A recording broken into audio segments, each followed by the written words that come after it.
આ અંગે મંદિરના મોભી જયેશ પટેલ, અનિલ પટેલ અને કિનલબેને જણાવ્યું હતું કે 150 વર્ષ પુરાના નિષ્કલંકજીના મંદિરની શૈલી રહી છે કે વાર તહેવારો આધ્યાત્મિક પ્રવૃત્તિઓ કરવી, જેના ભાગરૂપે વ્યક્તત્વા સદપથ રત્નસ્વામી જગન્નાથ હરીશજી મહારાજના કંઠે ભાગવત કથાનું આયોજન કરવામાં આવ્યું હતું.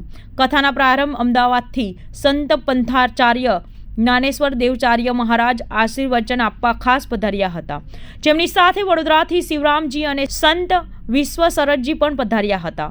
7 દિવસની આ કથાનો રોજનો સમય સાંજે 4 થી 7 વાગ્યા સુધીનો રહેશે. સાંજે રોજ શ્રોતાઓના ભોજનની પણ વ્યવસ્થા રાખવામાં આવી છે. જયેશભાઈએ જણાવ્યું કે તેની નવી પેઢી પણ ધર્મ સિંચન થાય કે મૂળ હેતુ છે. આ કથામાં ભગવાન વિષ્ણુના 10મા નવા કળિયુગ અવતારની વાતો હશે. ભવિષ્ય પુરાણ થકી હવે પછીના સમયમાં શું થશે તેની રૂપરેખા અપાશે. આ કથામાં ભાટા, ભાટપોર, ડુમ્મસ, અઠવા, સુરત શહેરના કોટ વિસ્તાર, બેગમપુરા, નવાપુરા, સંતપંથી ઉપરાંત સુરતના શ્રોતાઓ જોડાશે. 6 મહિના પહેલા અને નાના પાયે કથાકાર મેહુલ જાણીની પણ પાર પાડી હતી. એ પછી આ વિશાળ કથા હાથ ધરી છે. આ વિરાટ જે મેં જોયું, વિરાટ સ્વરૂપ, આ અલૌકિક સ્વરૂપ છે એનું. આહા, એક ગદગદ થઈ ગયો, ચોધાર આંસુ પડે છે. હે પ્રભુ, મેં તમને ઓળખ્યા નહીં કે તમે કેવા છો. મારી આગળ અજ્ઞાનનો પડદો હતો, આજે પડદો હટી ગયો છે.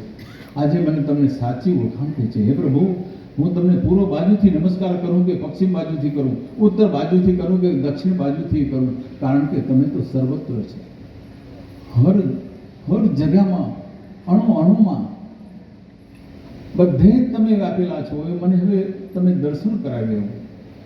એટલે પ્રભુને એ નમસ્કાર કરે છે કે રીતે, જેમ લાકડી પડી જાય ને એમ પ્રભુને સાષ્ટાંગ પ્રણામ કરે છે. અને એ ભાવ ગદગદ ભાવ છે.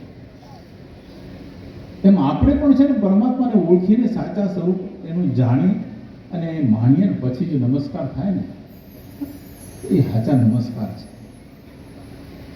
એટલે ભગવાને કહ્યું, મન મના મદભક્તો મધ્યાજી, હા નમસ્કાર, મામે વૈશેષી સતમ તે પ્રતિજ્ઞારૂપે.